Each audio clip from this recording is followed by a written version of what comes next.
They sat in the Grand Hall of the Galactic War Council, a place where the strongest empires met to plan battles and divide power. Flags of 100 worlds hung from the walls. The Creel, a proud and cold-blooded species, stood tall at the center. Their leader, General Varkle, pointed at a small blue dot on the star map. Earth, he said, laughing. That planet, it's a garden, a place for soft creatures who cry when it rains. No weapons worth fearing, no army worth naming. Laughter followed, deep, sharp, cruel. Other species joined in.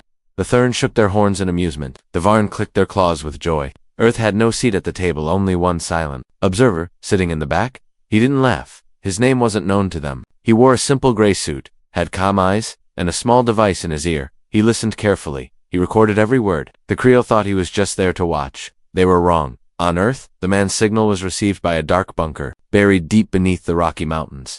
The screen inside the base lit up red. A simple message appeared. Protocol Corbin, active. In the silence of the bunker, cold lights flickered on. Steel doors began to open. Locked rooms, sealed for decades, hissed and breathed again. Inside them were humans, not ordinary ones. These were different. These were trained in the wildest, hardest parts of Earth. They were built for one reason, survival against anything. Bart, above Earth, the Creel continued their joke. Let the humans try, Varkle said. We've faced real enemies. Back on Earth, a quiet voice inside the bunker answered. So have we. The air turned still. Somewhere in a forgotten mountain, a human opened his eyes after years in sleep. He looked at the screen, saw the names of alien worlds, and smiled without joy. They think they know danger, he said. They've never met us. The galaxy had laughed at Earth, but Earth had been listening. And now, Earth was ready to speak back. Only this time, it wouldn't use words. Asterisk, in the coldest part of Earth, where snow never melts and the wind cuts like glass, something began to move beneath the ice. Machines long forgotten came to life. Lights blinked, doors hissed open, and from the darkness, figures stepped into the light, quiet, steady, focused. They weren't like the rest of humanity. These were people trained where nothing could survive. They had grown up in deserts with no water, forests where the air itself was poisoned, and mountains where even machines refused to work. The world had tried to break them from birth and failed. They were known only as Corbin, while the rest of the galaxy laughed. Earth had trained its finest in secret, not for glory, not for war, but because Earth itself had always been a test, a quiet challenge to those who could endure its harshest corners.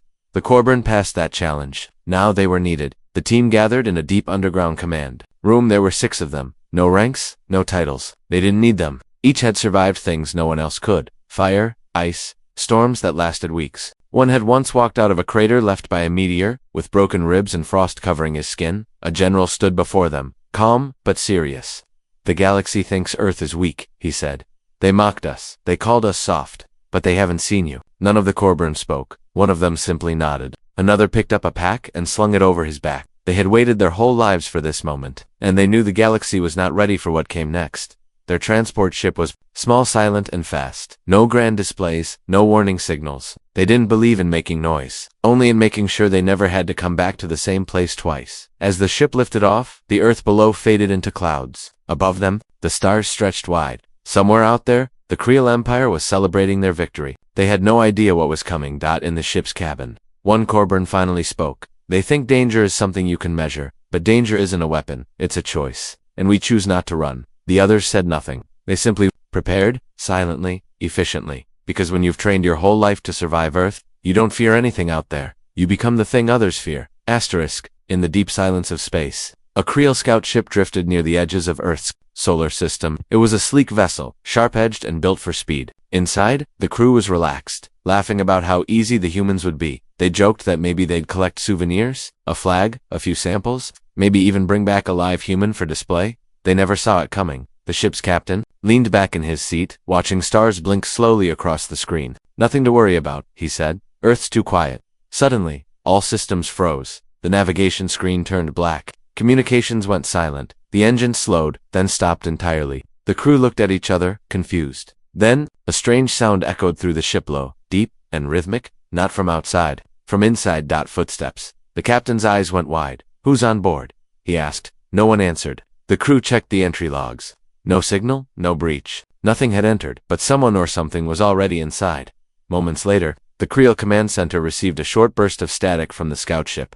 No words, no video, just the echo of boots walking across metal, then silence. They tried to call again. No reply. They sent a second ship, this one with weapons ready. They reached the same position in orbit, and again total blackout. Only this time, the last transmission contained a video clip. A blurry figure stood in the center of the screen. Human calm, no armor, no mask, just standing still, staring into the camera with cold eyes. Behind them, the Creel crew was missing. The Creel Empire did not laugh anymore. Now they gathered in war rooms, voices tense, faces pale. The admiral spoke in whispers. We don't understand how they got inside. We don't understand how they shut us down. And worst of all, we don't understand what they are.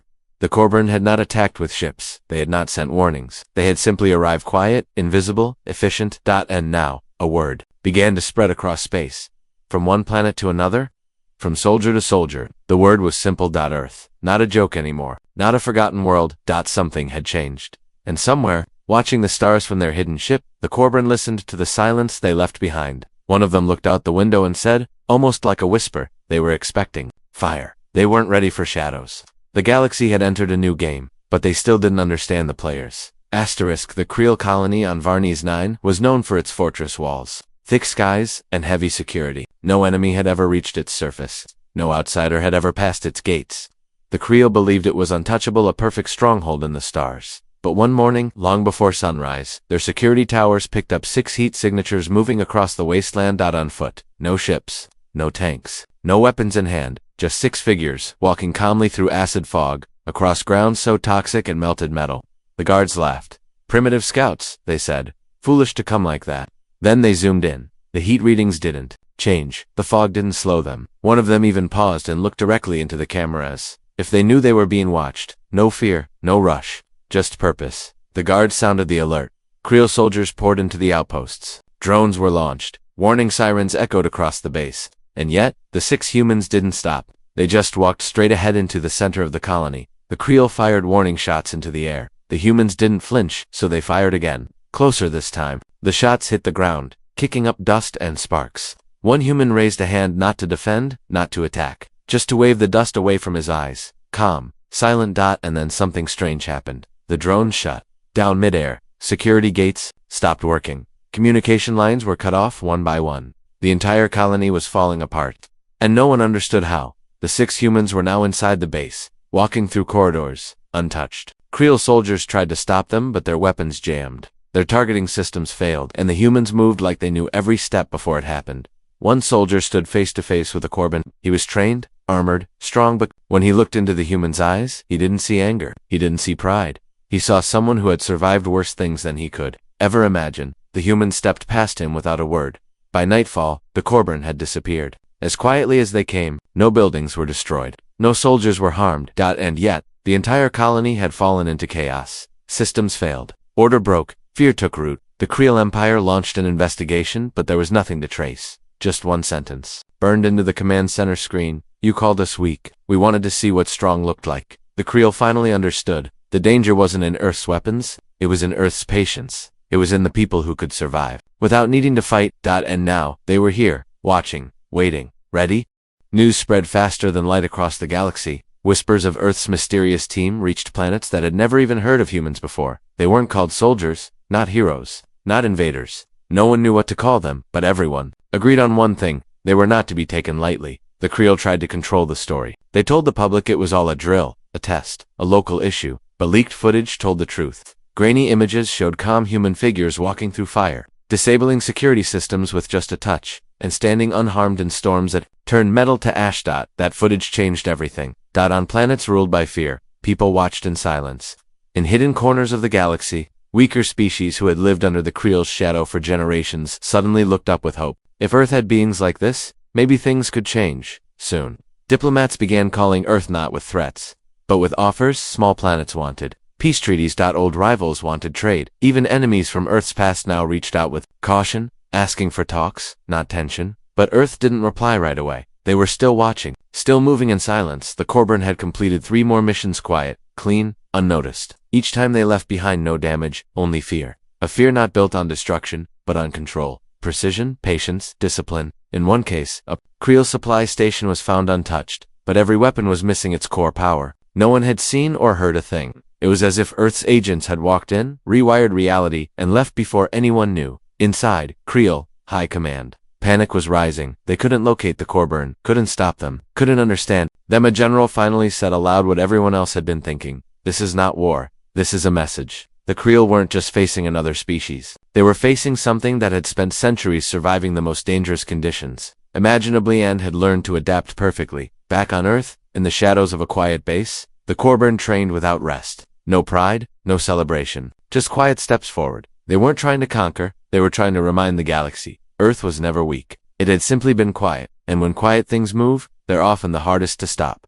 Asterisk, the final meeting of the Creel High Council was held in a chamber that had never known fear until now. Once, this room echoed with pride, plans, and loud voices claiming control over the stars. But today, the voices were low.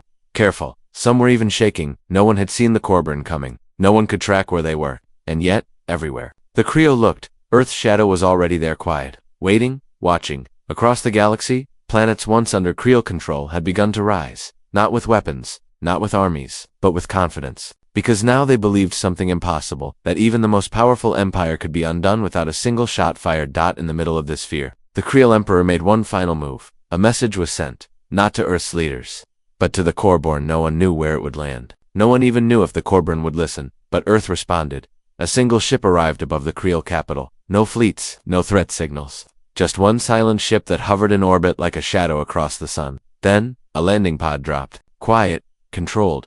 It opened in the center of the capital's council. Square. From the mist stepped 6 figures. The Corburn. No words were spoken at first. The Creel guards didn't move. The leaders didn't speak. The whole city held its breath. Then one of the Corburn stepped forward and looked directly at the Emperor. "We didn't come to fight," he said, his voice calm and steady. "You made a mistake. You laughed at danger. But Earth taught us long ago real danger never laughs." The Creel had expected fury, but what they got was something far more powerful. Control. Earth didn't want revenge, it wanted balance. "We're not here to rule," the human said. "We're here to remind you, respect is not given by strength, it's earned by how you use it." And then, as quietly as they arrived, the Corburn turned and walked away. No empire had ever been silenced like this. No threat had ever been so clear, without a single wall falling. Back on Earth, the Corburn returned to their training grounds. No celebration, no speeches. Just the wind, the earth, and silence. A silence that now echoed across the galaxy. And far above, among the stars, a single message from Earth remained in every transmission, every memory, every warning. "If you ever forget what true danger looks like, we'll be watching." The monsters the galaxy feared weren't monsters at all. They were survivors, and they had come from Earth.